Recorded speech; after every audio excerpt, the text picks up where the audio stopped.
so let's look at B.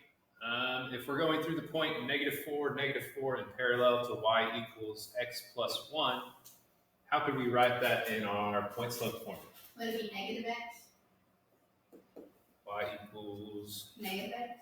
not negative, because we're parallel, so the same slope for parallel. So it'll be Positive x. positive 1, right? The x is the variable, so we're looking at the coefficient front. So you don't have to put the x, just put 1. Just put the 1. 1 times, here's our x. And then we need to plug in our point. So what's our point for this one? Is -4, -4. So again, opposite for our x value inside the parentheses. So +4, and then our y value or our k value, sign stays the same. So then we can distribute, or if we distribute a 1, we can just essentially drop our parentheses. So you do have just x again, Katie. And then 4 minus 4, those cancel each other out. So we get y equals x.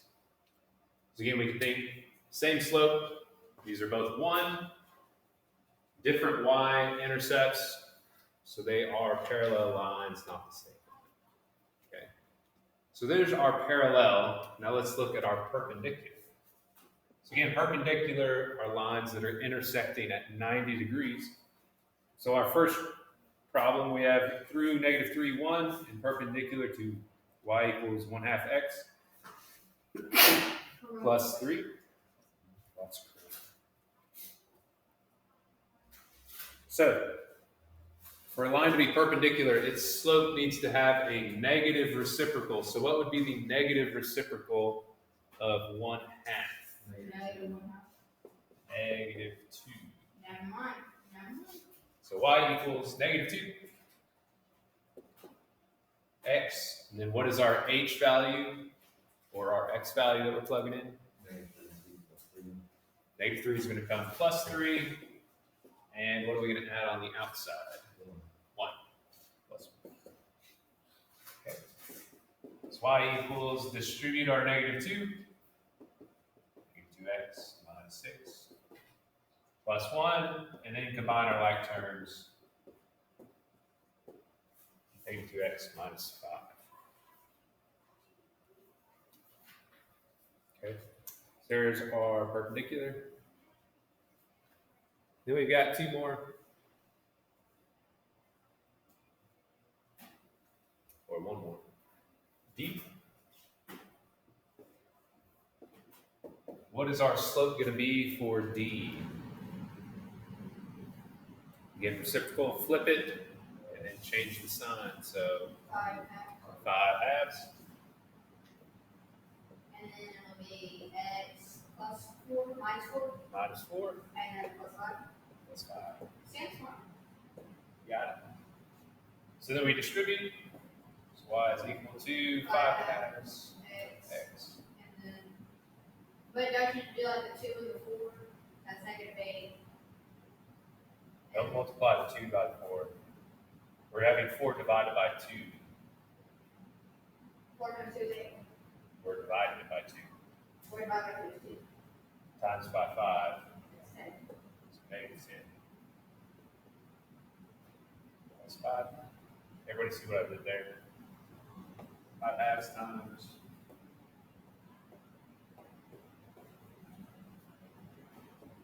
This is that 10 on top. Okay.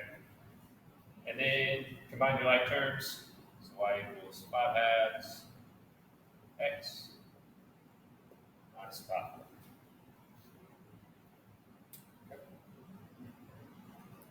Seems smart. So, Got it. Okay. So these next 2 problems, E and F, we're not so much going to be plugging in equations, we're going to be thinking. The way we're going to do that, so it says E. We're looking for an equation of a line through -3, 5, parallel to x equals 0. First, we have to think about what does the line x equals 0 look like. So if I were to graph that,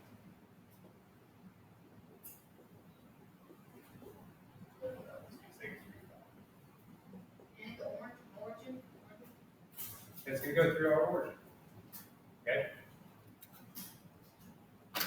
So if we're at x equals 0, that is right here at the origin. That's our point where x equals 0. But is it a vertical line or a horizontal line? Vertical. I don't know, not this wise up there, it's this way. It's like, am I right? No? Maybe? You're smiling, so I'm wrong with that. Yes, not maybe. What do we have? What's our consensus? Whatever way this is. Vertical. Here in vertical is horizontal. It's horizontal. So let's think about it. If I said x equals 3, that would be out here, right? Yeah. Oh, wait, it's a. Yeah, then that would be vertical. Vertical. We want to go vertical. Just try. Okay. So there's our vertical line at x equals 0. So if we're parallel to that, where are we going to be? So we're at -3, 5. Here's the point we want to go through. If we're parallel, we've got to be going this way. So we would write that as exactly what you said. X equals -3. Right? So we don't really have this formula that's not going to help us. We just got to think about this one. Same thing with f. So f is saying we want to go through the point -4, 4 and be perpendicular to x equals 0. So if we're perpendicular to x equals 0, So x equals -4. Right? let's think about it. We want to be perpendicular. So perpendicular is our horizontal line. X equals is going to make us be vertical. So what is going to make us be horizontal? Y equals what? I am driving today. Where did we go through? Positive. Okay. So again, think back the little trick. If it's an x equals, we've got to cross through the x-axis. If it's a y equals, we're going to cross through the y-axis. Okay. The x equals 0 is a little tricky because we're on top of the y-axis, but we're not crossing through it. We're just on top of it. We still cross that x-axis. Okay. So that's going to help kind of remember that vertical horizontal difference. Okay. You guys want to continue on with the notes? Sure, I'm driving today. Okay, let's do it.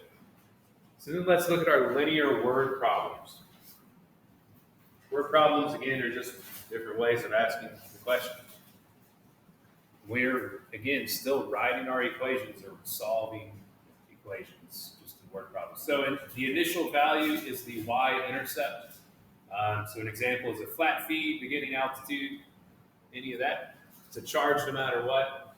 The rate of change is the comparison between the two quantities that are changing. This is our slope. So change in y over change in x. Or again, you can think of it as y2 minus y1 over x2 minus x1 if we're given points on a graph. So let's look at our first thing, and it is just a graph. So again, pulling information off the graph.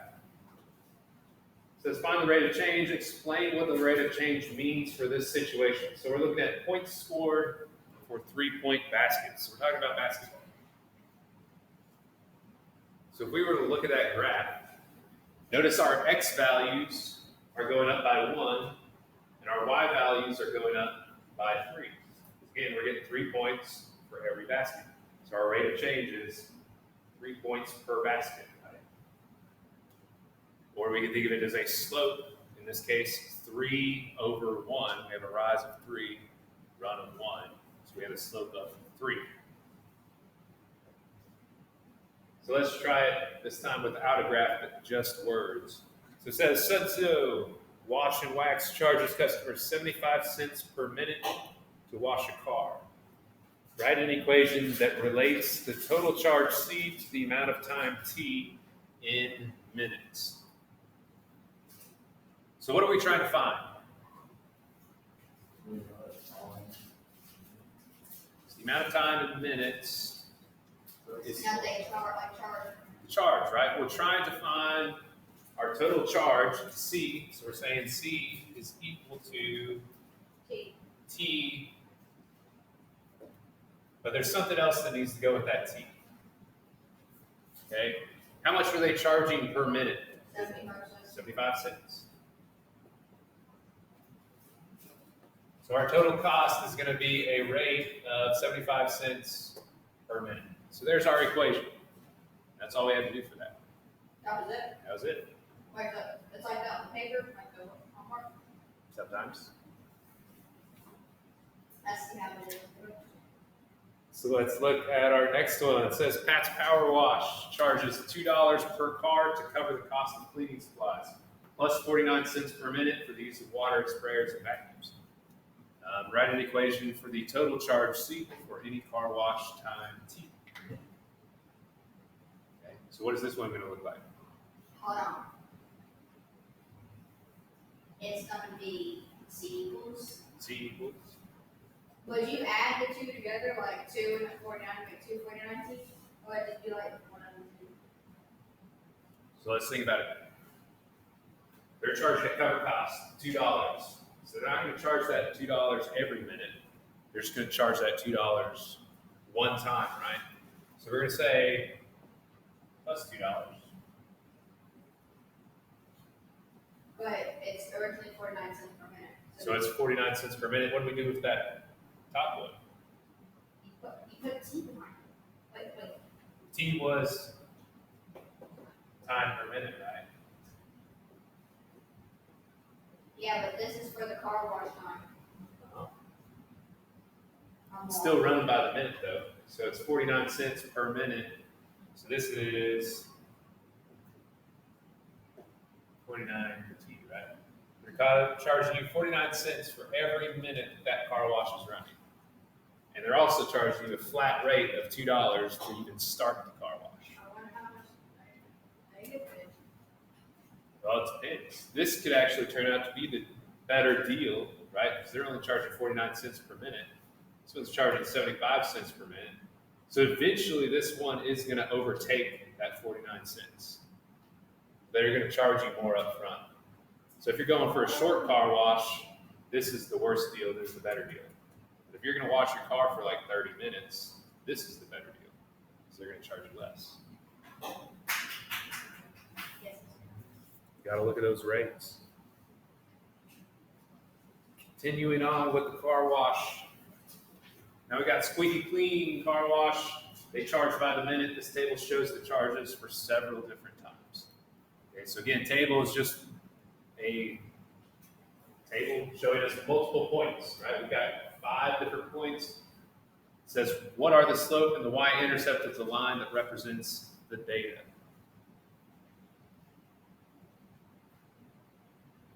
So how can we find slope given points? And the white was the next week. So that's our slope-intercept form. We can turn it into that, but how do we get that?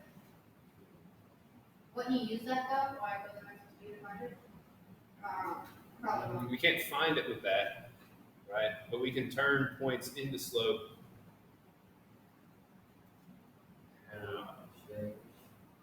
Rate of change. So we're looking for change in y over change in x.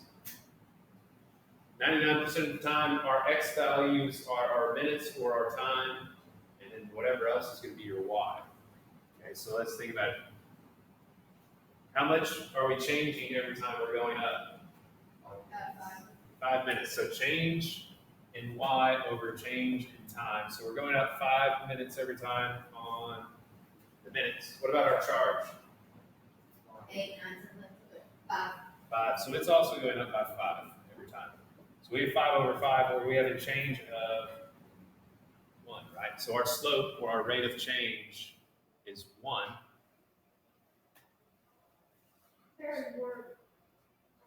So we've got y equals, we've got a slope of 1. But is this C? This is C, right? This is Right, A. equation. Well, we're getting to that. We need to find our y-intercept, right? Yeah. So we've got points, and we've got our slope. So again, we can use that point-slope form, right? So we have our slope is 1. Pick a point. 5, 8. 5, 8. So x minus 5 plus 8. Let's see. and then solve for that. So y equals x minus 5 plus 8, or y equals x plus 3. So what is our y-intercept? 3. That's our slope. And we've also now done C. Here's C right here. Y equals x plus 3. Smart. Although it wants us to put it in charge C and T for time. So we can just change our Y to our cost and our X to our T. So our cost is equal to time plus 3. So they're going to charge you $3 flat rate, and then $1 for every minute that they're washing your car. Smart. So by far the worst deal so far. Is that going to be part of the homework, saying which deal's the worst? Oh, No, we'll just continue it on with that. Euclid's Car Wash displays its charges as a graph. Write an equation for the charge plan at Euclid's. Describe what the variables and numbers in your equation tell you about the situation. So this time we're writing an equation from a graph. So if we look at it, what is our slope going to be? So let's look at our scale, right? On the bottom, we're going up by 6 minimums. Every time our y is going up by 4. So at our first intersection, it looks like we're at the point 6, 6. So how much did we go up and over? 4/6. So we started at 4, 0, right? Then we went up 2 to get to 6 and over 6. So it's 2 over 6 is our slope. And that reduces down to 1/3. So there's our slope. What's our y-intercept? 4. So then we can write our equation. We have our slope. Oh wait, they want it in. We'll just go keep it with the charges. So C equals, we have our cost per minute. It's 1/3 times Wait, the is this amount of for time. describing? No, this is our equation. This is our equation right here. Okay, I see what I'm saying. So total cost is equal to 1/3 our time plus we have the initial charge of $4. So if we were to describe that, our total cost C is total cost in dollars. And that is equal to 1/3 of our time plus $4.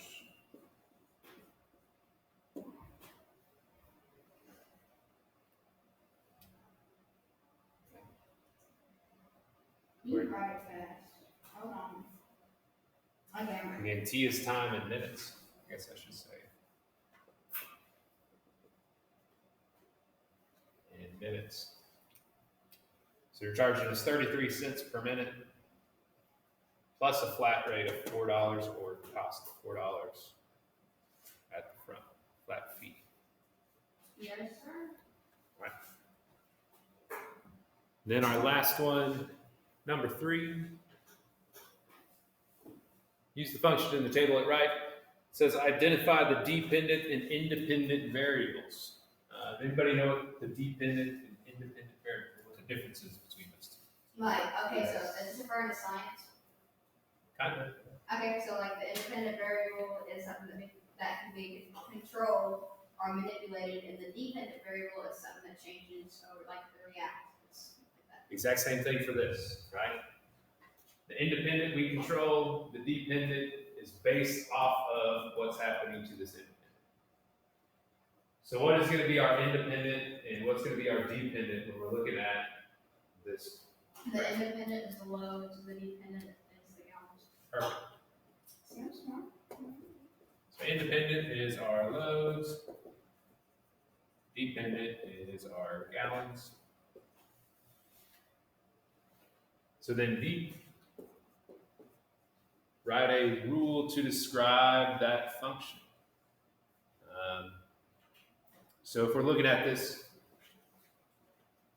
how can we write a rule for that? What do you mean by rule? Like, explain why it's that. Yeah, so Well, you can control how many loads you put in, but you can't control the gallons and the, you know what I mean? Like, you can control or manipulate the loads. So yeah, if you get a load of laundry, you're going to use how many gallons? Yes. So for one load, we can say L.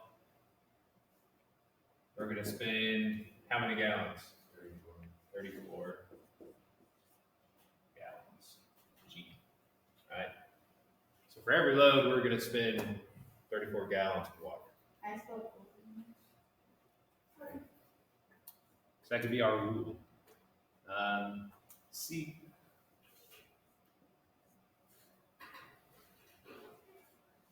How many gallons of water would you use for 7 loads of laundry? Hold on. Oh, wait a second. I did that backwards. G, there's our L. Oh, I got you. 238. 138? 238. 238.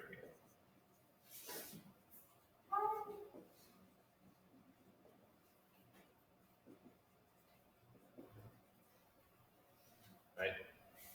So for every load of laundry, we're using 34 gallons of water. And then D, Okay. so in 1 month, we used 442 gallons of water for laundry. How many loads did we wash? Well, they're telling us we spent 442 gallons of water. And if we set it up, if 442 is equal to 34L, so how many loads of laundry did we do? Divide by 34, 13. 13. Wait, you did 13 loads of laundry a month? I do way more than that. You do way more than that. And like, yeah, like in 1 week, I'm doing 20 loads of laundry.